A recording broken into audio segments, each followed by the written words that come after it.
ثم أدبر يسعى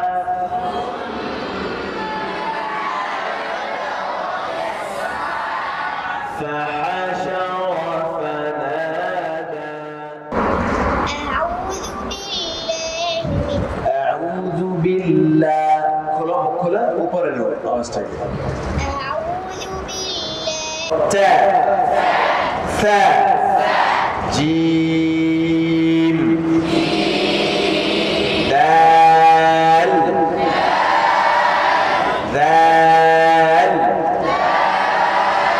زا سين شين فا كاف এই 10টি হরফে গুন্না পাতলা করতে হবে। যেমন মনে করো তা ফামান তাবা থা ফামান সাকুলাত জিম ওয়া মান জাহাদা দাল মিন দুনিল্লাহ দাল মান যাল্লাযী যা أنزلنا سين إنسان شين إن شاء الله ফার গুণাটা কোথা থেকে করতে হবে? হ্যাঁ, মাখরাজ থেকে। কোথা থেকে? ফার মাখরাজ থেকে। মনে থাকবে তো ফার গুণাটা সহজভাবে তুমি করতে পারবা। ধরো ভিজা অংশ এবং শুকনা অংশের মাঝামাঝি থেকে। মনে থাকবে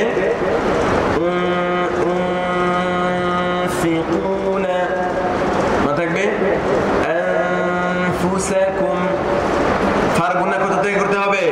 ঠোঁট থেকে। মনে থাকবে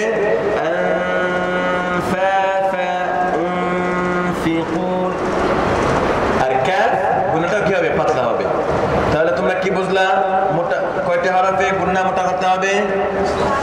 আর যে বলো কয়টি? কি কি হরফ বলো? হরফগুলি বলো।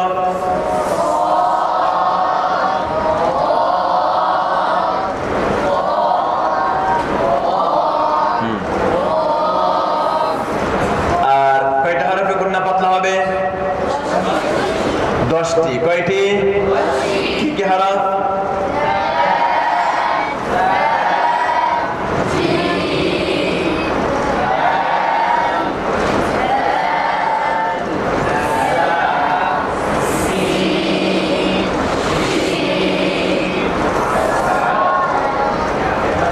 শিনের পরে ফা কাফ। একদম সহজ। ইখফা গুণার হরফ কয়টি? 15টির মধ্যে 5টি মোটা আর 10টি কি হবে? পাতলা হবে। একবার সহজ না? হ্যাঁ, আচ্ছা এখন আসো তো এই যে পার্থক্যটা মোটা হরফ এবং মোটা, ধরো মোটা গুন্না এবং পাতলা গুন্না, মোটা হরফ এবং পাতলা হরফ, এর মধ্যে পার্থক্যটা তুমি কিভাবে করবা বলো তো দেখি। পার্থক্যটা কিভাবে করবা? পার্থক্যটা করার জন্য তোমাকে কাইফিয়াতের মধ্যে আগে তোমাকে খেয়াল করতে হবে। কোথা থেকে খেয়াল করতে হবে? কাইফিয়াত। মোটার কাইফিয়াত একরকম, পাতলার কাইফিয়াত আরেক রকম। আমি তোমাদেরকে সহজ ভাষায় বলি। মনে করো আমি এখন যেটা বলবো তোমরা সহজে বুঝবা আমি এটা মোটা করছি না পাতলা করছি। মনে করো এটা কি মোটা করছি না পাতলা করছি? তাহলে গুণাটা মোটা হবে না পাতলা হবে? হ্যাঁ, পাতলা হবে না? তাহলে এখন আমি মনে করো একটা হরফ বলি। মনে করো মিন ক্বাবল। এখানে গুণাটা মোটা হবে না পাতলা হবে? আমি করলাম কি? তো এটা বুঝছো কিভাবে? কাইফিয়াত। ঠিক আছে না? এখন যদি বলি আমি ধরো মিন দুনিল্লাহ, পাতলা হয়েছে মোটা হয়েছে?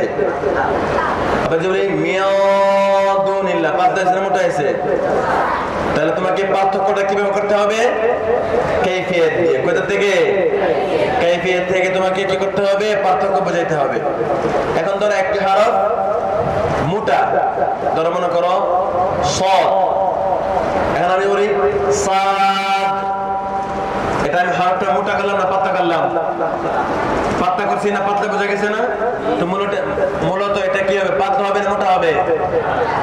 আর আমি যদি বলি এই ধরো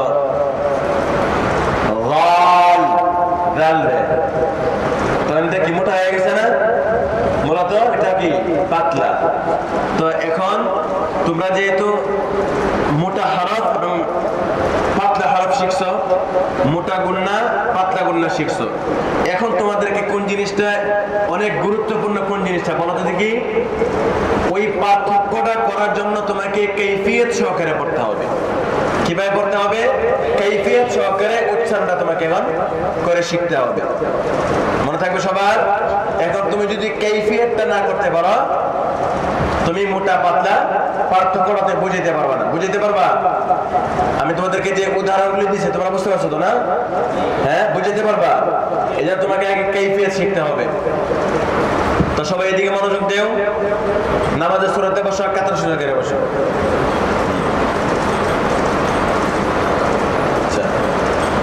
তো এখন আসো মোটা হরফ এবং মোটা গুণনা। কি বলছি বলো? মোটা হরফ কয়টি? 7টি। মোটা গুণনা হরফ কয়টি? 5টি।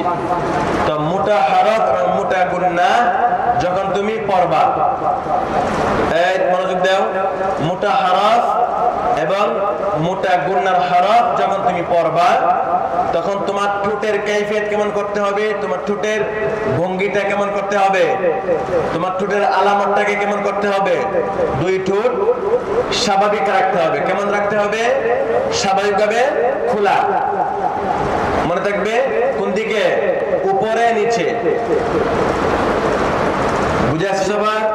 তো মোটা হরফ এবং মোটা গুণনার সময় দুই ঠোঁট স্বাভাবিকভাবে উপরে নিচে খোলা রাখতে হবে। বলো আমার সাথে, বলো বলো মোটা হরফ এবং মোটা গুণনার সময় বলো, আরো জোরে বলো, দুই ঠোঁট স্বাভাবিকভাবে উপরে নিচে খোলা রাখতে হবে। গোল ঠোঁট গোল করা যাবে না, লম্বাও করা যাবে না। তাহলে ঠোঁট কেমন রাখতে হবে? স্বাভাবিকভাবে খোলা রাখতে হবে। মনে থাকবে সবার?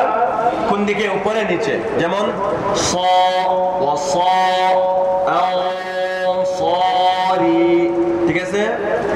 قاف من قبل وقال وقال বলা যাবে, وقول বলা যাবে, ঠোঁট গোল করা যাবে, وقال এমন লম্বা করা যাবে। কেমন করতে হবে? স্বাভাবিক।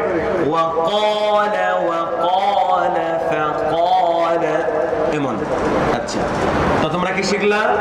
মোটা হরফ এবং মোটা গুণনার সময় দুই ঠোঁটের অবস্থা কেমন রাখতে হবে? দুইটা ঠোঁট তোমার কেমন রাখতে হবে? বলো, কেমন রাখতে হবে? স্বাভাবিকভাবে উপরে নিচে খোলা রাখতে হবে। ঠোঁট গোল করা যাবে? আওয়াজ দিয়ে বল, গোল করা যাবে? লম্বা করা যাবে? হ্যাঁ, কেমন রাখতে হবে? স্বাভাবিকভাবে খোলা রাখতে হবে। আচ্ছা, আওয়াজটা কি চিকন হবে না মোটা হবে? হ্যাঁ, উচ্চারণটা মুখটা ভরে করতে হবে। মনে থাকবে সবার? হ্যাঁ, আচ্ছা, এখন আসো পাতলা হরফ এবং পাতলা গুণনা। পাতলা হরফ পাতলা গুণনার সময় কেমন করতে হবে? দুই ঠোঁট ডানে বামে লম্বা করতে হবে। যেমন মিন দুনিল্লাহ, ঠিক আছে? ফামান যাল্লাযী, হ্যাঁ, তো দুই ঠোঁট কেমন করতে হবে? ডানে বামে লম্বা করতে হবে। মনে থাকো সবার? হ্যাঁ, তো পাতলা হরফ এবং পাতলা গুণার সময় ঠোঁট কেমন রাখতে হবে? ডানে বামে লম্বা রাখতে হবে। ডানে বামে কেমন রাখতে হবে? লম্বা রাখতে হবে। ঠিক আছে? আচ্ছা, হামজা কোন মাদ হয়েছে কিনা? কি টান ছাড়া লম্বা ছাড়া কয়টি হরফ? কয়টি? কয়টি? কি কি হরফ? আলিফ হামজা, আলিফ হামজা, এটা এক ভাগ। আর দ্বিতীয় ভাগে আসো, এক আলিফ মাদ। এক আলিফ মাদের হরফ কয়টি? হ্যাঁ, আরবি 29টা হরফের মধ্যে এক আলিফ টান হবে কয়টা হরফে? 12টি হরফে। কয়টা হরফে? 12টি হরফ। তো যেমন মনে করো যে হরফটা লিখতে দুই হরফ বিশিষ্ট, যেমন বা, বা আলিফ জবর বা, তা আলিফ জবর তা, তা আলিফ জবর তা, জিম, জিম লিখতে কয়টা হরফ বলো দেখি? কয়টা হরফ? আওয়াজ নেই তোমাদের, বুঝলাম না। আর যে বলো আওয়াজ নাই, মানে তোমাদের আজকে দুপুরে খাবারটা বেশি জুত হয় নাই। খাবারটা কি জুত হয়েছে না? হ্যাঁ, পেট ভরে খেয়েছে সবাই, আওয়াজে তো বোঝা যায় না। কয়টি হরফ? জিমে কয়টি হরফ? কি কি হরফ? এই তো মাশাআল্লাহ, জিম ইয়া মিম।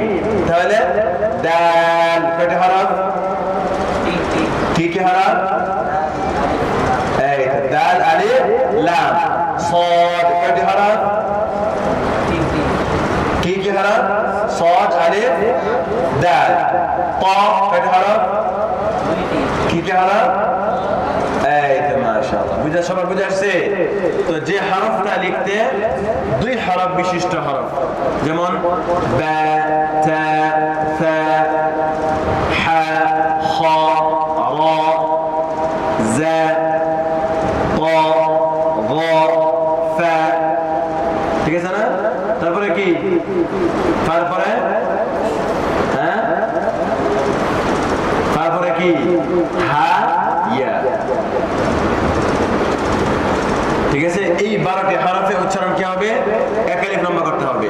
আর বাকি যে হরফগুলি আছে, যে হরফগুলি লিখতে তিন হরফ বিশিষ্ট, যেমন জিম, দাল, দাল, সিন, শিন, صاد, ضاد, আইন, গাইন, قاف, কাফ, লাম, মিম, নুন, ওয়াও। এই যে 15টি হরফে কয় আলিফ লম্বা হবে? কয় আলিফ? হ্যাঁ, 4 আলিফ লম্বা হবে। এই মাদের নাম কি? মাদ্দে লাজিম হরফি মুখাফফাফ না? মাশাআল্লাহ, তোমার নাম কি? হাফেজ, হাফেজ, মাশাআল্লাহ। আচ্ছা, তো সবার এখন বুঝে আসছে? তো এখন আমি হরফগুলি উল্টা পাল্টা করে বলবো, তোমরা বলবা কয় আলিফ লম্বা হবে। ক, জোরে বলো। ক, মিম, হা, দাল, হা, বা, সিন, শিন, ফা, কাফ। মনে থাকবে সবার? তো যে হরফটা তুমি খেয়াল করো, এই হরফটা তুমি উচ্চারণ করার সময় কয়টা হরফ আসছে এখানে? 3 হরফ বিশিষ্ট 4 লম্বা করতে হবে। মনে থাকবে সবার? আচ্ছা, তো সবাই আমার দিকে ফিরে, আমার দিকে তাকায় সবাই উচ্চারণগুলি খেয়াল করো। বলো সবাই, আলিফ, আর তাড়াতাড়ি, আলিফ, আলিফ, আলিফ হবে। হ্যাঁ, কেমন হবে? আলিফ, আর তাড়াতাড়ি বলো, আলিফ, আলিফ, বা, বা মোটা হরফ না পাতলা হরফ? তাড়াতাড়ি বলতে হবে, পাতলা মোটা হরফ। কাইফিয়ত কেমন হবে? দুটো ডানে বামে লম্বা হবে, তাড়াতাড়ি বলতে হবে। বা, তা, সা, জিম, হা। আমার ঠোঁটের দিক খেয়াল করে উচ্চারণ করো। খ, দাল, রাল, রা।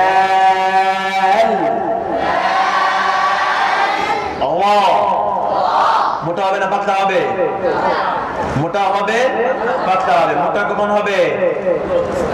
পুরো অবস্থায়। পাতলা কখন হবে? বারিক অবস্থায়। যা, এই ঠোঁটটা সবাই, যা, যা, লম্বা করো। যা, সিন,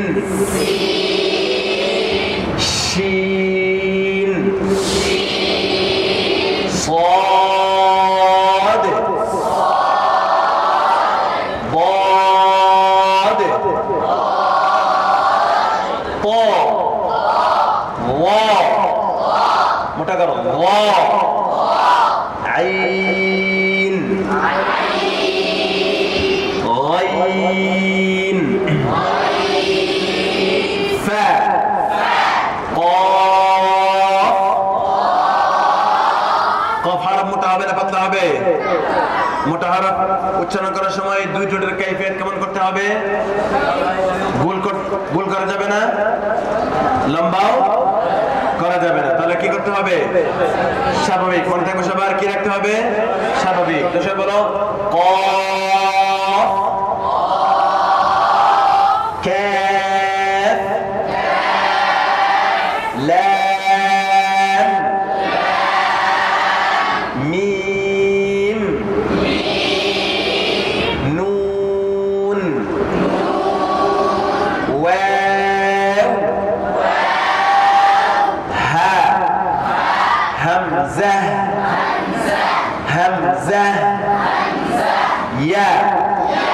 ইয়া, আচ্ছা এখন জবরদের পেশ দিয়ে জবর উচ্চারণ করার সময় জবর হরফ এবং খারা জবর পড়ার সময় দুই ঠোঁট কেমন করতে হবে? হ্যাঁ, মুখ কেমন করতে হবে? খোলা রাখতে হবে। কেমন রাখতে হবে? মুখ কেমন রাখতে হবে? খোলা রাখতে হবে। দুই ঠোঁট কেমন রাখতে হবে? দুই ঠোঁট খোলা রাখতে হবে। গোল করা যাবে, লম্বা করা যাবে। আচ্ছা, তো জেরের সময় কেমন হবে? জেরের সময় কেমন হবে? দুই ঠোঁট লম্বা করতে হবে। মনে থাকবে সবার। আর পেশের সময় দুই ঠোঁট বেশি পরিমাণে গোল করতে হবে। মনে থাকবে। জবরের সময় দুই ঠোঁট কেমন রাখতে হবে? হ্যাঁ বলো। স্বাভাবিকভাবে খোলা রাখতে হবে। যেমন আ, বা, তা, সা, খোলা। ঠিক আছে, জবর এবং খারা জবরের সময়। আর জেরের সময় কেমন রাখতে হবে? কোন দিকে? ডানে বামে। আর পেশের সময় কেমন রাখতে হবে? পেশের সময় কেমন? বেশি পরিমাণে ঠোঁট গোল করতে হবে। পেশ এবং ওয়াও, পেশ এবং ওয়াও। ঠিক আছে না? আচ্ছা, তো এখন আসুন জবর। আমার কাইফিয়তগুলি সবাই খেয়াল করবা এবং ওইভাবে পড়ার চেষ্টা করবা। বলো সবাই আ। তোমাদের কিন্তু কাইফিয়তে অনেক সমস্যা, মুখ খুলে খুলে পড়বা। হ্যাঁ বলো আ, আ, ওয়া আমানা, আওয়া, রাইহান। মুখ খুলে না কেন? তো জি বলো ই, ই, আর লম্বা করো ই, লম্বা হয় না ই, উ, বা, বি, বু, তা, তি, তু, সা, সি, সু, যা। মুখ খোলো, সব মুখ খোলো। যা, যা। وجعلنا الليل لباسا. বলো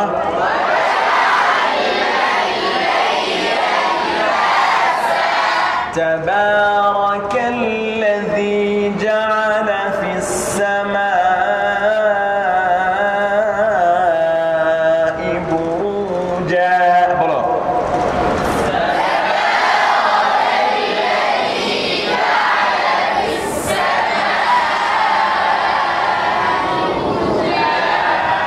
وجعل فيها سراجا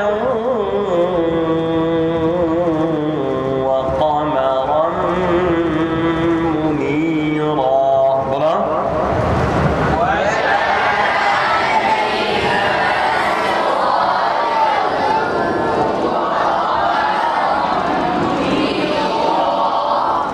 ঠিক আছে না?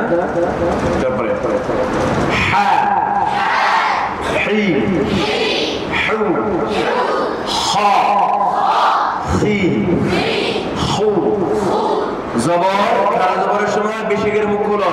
তোমাদের কিন্তু মুখ খোলে না, এজন্য তোমাদের উচ্চারণ এমালা হয়ে যায়। বিসমিল্লাহির রহমানির রহিম হয়ে যায়। কেমন হবে?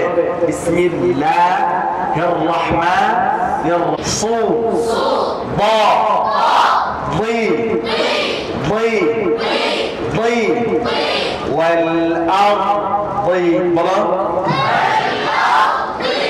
ضي، ضو، طا، طي، طو، وا، ضي، ضو، ع، عي،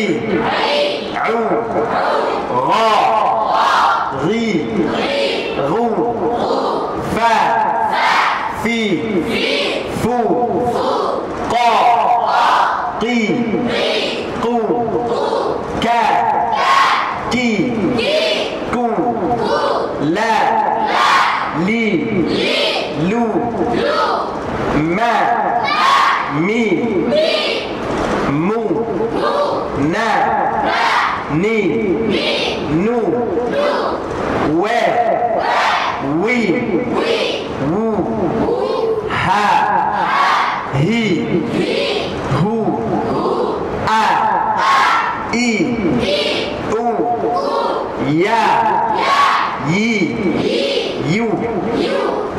এখন আসো সাকিন। সাকিন এক হরফ যখন আরেক হরফকে ধরবা তুমি কিভাবে উচ্চারণ করবে, ঠিক আছে? ধরো তুমি পাঁচটা হরফকে তুমি যদি ধরো তোমার দুইটা টুকরো কি করতে হবে, তাদের ভাবে লম্বা করতে। যেমন আবে, মনে থাকবে সবার? আবে বলো, আবে ইবে উবে। বার মধ্যে এখানে কি হয়েছে? কলকলা। কি হয়েছে এখানে? কলকলা হরফ কয়টি? কি কি? এই পাঁচটি হরফ আবার দুইটা স্তর। কয়টা স্তর? প্রথম স্তরে আওয়াজ কি হবে? উপরের দিকে ধাবিত হবে। যেমন দুইটা হরফ ক ক আ ক আ ক। মনে থাকবে কয়টি হরফ? দুইটি। কি কি হরফ? ক ক আ ক আ ক। উপরের দিকে ধাবিত হবে, কিন্তু জবর বলা যাবে না। আর বা জিম দাল এই তিনটি হরফ উচ্চারণ নিচের দিকে ধাবিত হবে। মনে থাকবে ধাবিত, কিন্তু আবার জির বলা যাবে, জির বলা যাবে। আবে আদে আজে, ঠিক আছে ইনশাআল্লাহ? বলো ভাই আবে ইবে উবে আত ইত উত আত ইত উস আজে ইজে উজে আহ ইহ উহ আখ ইখ উখ আদে ইদে উদে আদ ইদ উদ আল ইর উল আজ ইজ উজ আস ইস উস আশ ইশ উশ আস ইস উস আল বা সাকিন আল ইল উল আক ইক উক আ ই উ আউ ইন উল আফ ইফ উস আক ইক উক আক ইক উক আল ইল উল আম ইম আন ইম উন আউ ইউ আহ ইহ উহ আ ই উ আই ই উই। সবার উচ্চারণ বুঝে আসছে? সবার বুঝে আসছে উচ্চারণ? এখানে তিনটি হরফ র লাম নুন। কয়টি হরফ?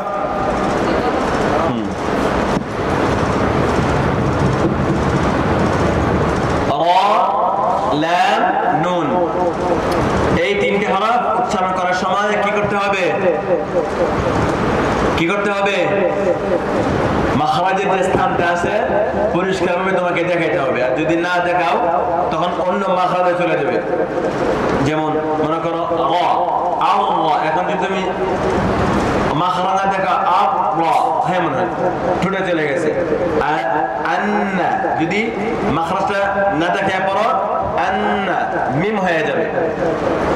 আল্লাহ যদি মাখরাজ দেখা ঠোঁট মিশে যাবে, ঠিক আছে ইনশাআল্লাহ? এই জন্য এই তিনটা হরফ পড়ার সময় সুন্দরভাবে খেয়াল করে মাখরাজটা ভালোভাবে দেখে তোমাদেরকে করতে হবে, ঠিক আছে ইনশাআল্লাহ? আচ্ছা।